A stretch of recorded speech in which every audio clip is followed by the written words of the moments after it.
അതെ, ലീഗുകാരോടാണ്, കോൺഗ്രസ്സുകാരോടാണ്, മുഴുവൻ UDFിൻ്റെ പ്രവർത്തകരോടുമാണ്. നിങ്ങളാണിത് പ്രധാനമായിട്ടും കാണേണ്ടത്. ഇപ്പോൾ നമ്മളൊരു നന്മ ചെയ്തിട്ട് CPMകാർ ചെയ്യുന്നത് പോലെ അത് ലോകത്തെ മുഴുവൻ വിളിച്ചറിയിക്കണമെന്നൊന്നും ഞാൻ പറയുന്നില്ല. പക്ഷെ നമ്മൾ ചെയ്തൊരു കാര്യം അത് ചെയ്തില്ല എന്ന് പറയുമ്പോഴെങ്കിലും അതിൻ്റെ സത്യാവസ്ഥ ജനങ്ങളെ അറിയിക്കേണ്ടുന്ന ബാധ്യത നമുക്കെല്ലാവർക്കുമുണ്ട്.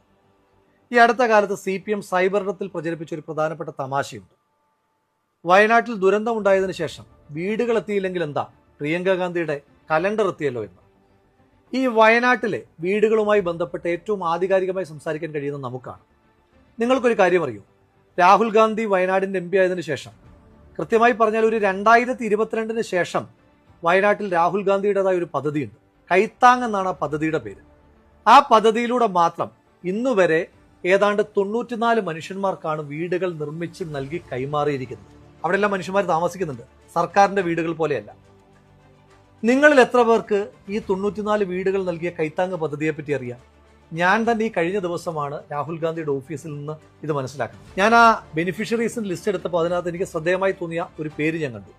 ശ്രീ AK ബാലൻ മന്ത്രിയായിരിക്കുമ്പോൾ അദ്ദേഹം വയനാട്ടിലെത്തിയിട്ട് ഇന്ത്യക്ക് ആകെ അഭിമാനമായ വയനാട്ടിൽ നിന്നൊരു കായിക താരത്തോട് പറഞ്ഞു, നിനക്ക് ഞാൻ വീട് വെച്ച് നൽകാമെന്ന്.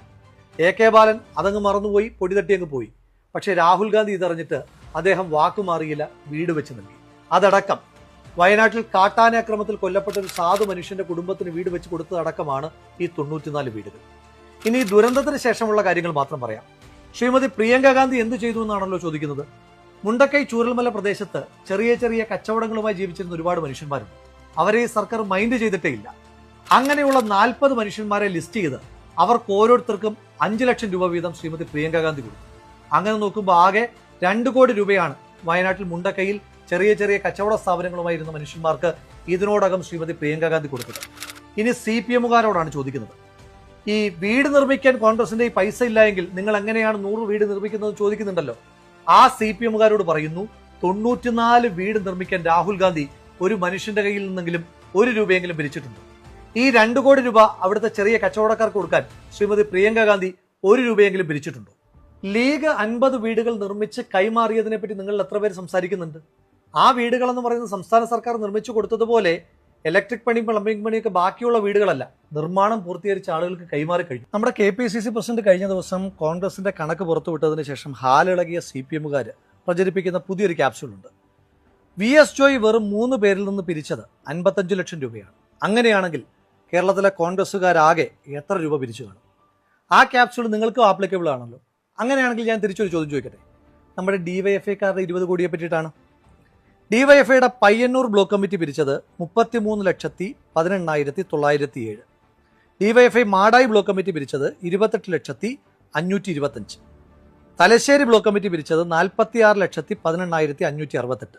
DYFI ഒഞ്ചിയം ബ്ലോക്ക് കമ്മിറ്റി പിരിച്ചത് 20,02,265.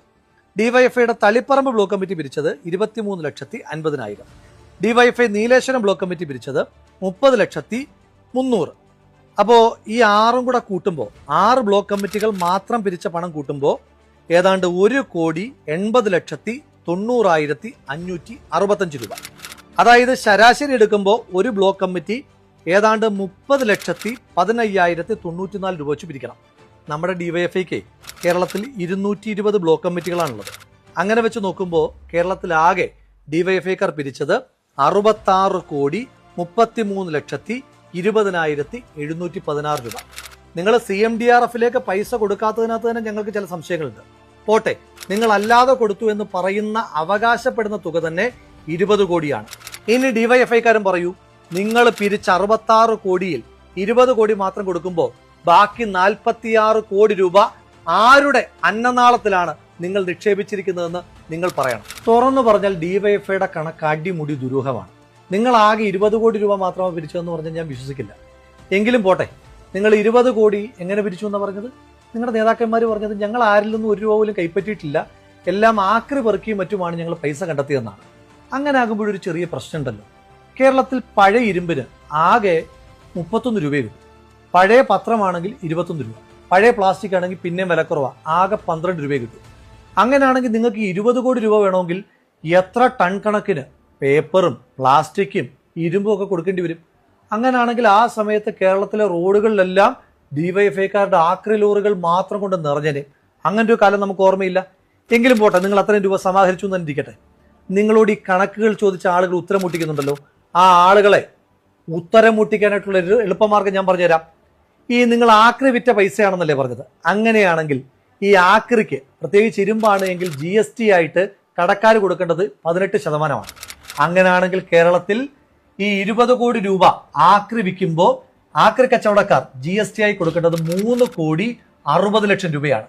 ഡിവൈഎഫ്ഐക്കാർക്ക് സുവർണാവസരമാണ്. നേരെ പോയിട്ട് ആ കേരളത്തിലെ പല പല ആക്രി കച്ചവടക്കാരിൽ നിന്ന് ആ 3,60,00,000 രൂപയുടെ GST ബില്ല് അങ്ങോട്ട് വാരി വീശിയിട്ട് ഞങ്ങളുടെയൊക്കെ ഉത്തരം മുട്ടിച്ച് ഞങ്ങളെയൊക്കെ ചമ്മിച്ച് കളഞ്ഞാൽ മതി. കാര്യം എളുപ്പമായി, ഡിവൈഎഫ്ഐ സേഫുമായി. CPM ഡിവൈഎഫ്ഐ കൊണ്ട് നടത്തുന്ന കൊള്ള കൂടാതെയുള്ള മറ്റൊരു പ്രധാനപ്പെട്ട കൊള്ള ഊരാളുങ്കലിനെ ഉപയോഗിച്ചുകൊണ്ടുള്ളതാണ്. കഴിഞ്ഞ ദിവസം ടൗൺഷിപ്പ് നിർമ്മാണത്തിൽ ടെൻഡർ പാലിച്ചിട്ടില്ല എന്നുള്ള വിവരം ഞാൻ പുറത്തു പറഞ്ഞപ്പോൾ എനിക്ക് മറ്റൊരു വിവരം കൂടെ കിട്ടി. മുണ്ടക്കൈ ദുരന്തമുണ്ടായ പുന്നപ്പുഴ നവീകരണത്തിന് വേണ്ടി 195 കോടി രൂപയാണ് സംസ്ഥാന സർക്കാർ മാറ്റിവെച്ചിരിക്കുന്നത്. അന്ന് മാലിന്യം കൊണ്ട് നിറഞ്ഞതാണ് പുന്നപ്പുഴ. ഈ പുന്നപ്പുഴയുടെ നവീകരണത്തിന് വേണ്ടിയിട്ട് ഉത്തരാഖണ്ഡിലും പഞ്ചാബിലുമൊക്കെ ഈ പ്രവൃത്തിയിൽ ഏർപ്പെട്ടിട്ടുള്ള ചില കമ്പനികൾ സംസ്ഥാന സർക്കാരിനെ സമീപിച്ചു. അവർക്കാർക്കും ടെൻഡർ കൊടുക്കാതെ, യാതൊരു വിധമായ ടെൻഡർ നടപടികളും പാലിക്കാതെ സംസ്ഥാന സർക്കാർ ഈ പുഴ നവീകരണത്തിന്റെ എഗ്രിമെന്റ് കൊടുത്തിരിക്കുന്നത് മറ്റാർക്കുമല്ല, ഊരാളുങ്കലിനാണ്. ഇതിനോടകം തന്നെ 50 കോടി രൂപ ഊരാളുങ്കലിന് സംസ്ഥാന സർക്കാർ കൈമാറുകയും ചെയ്തു.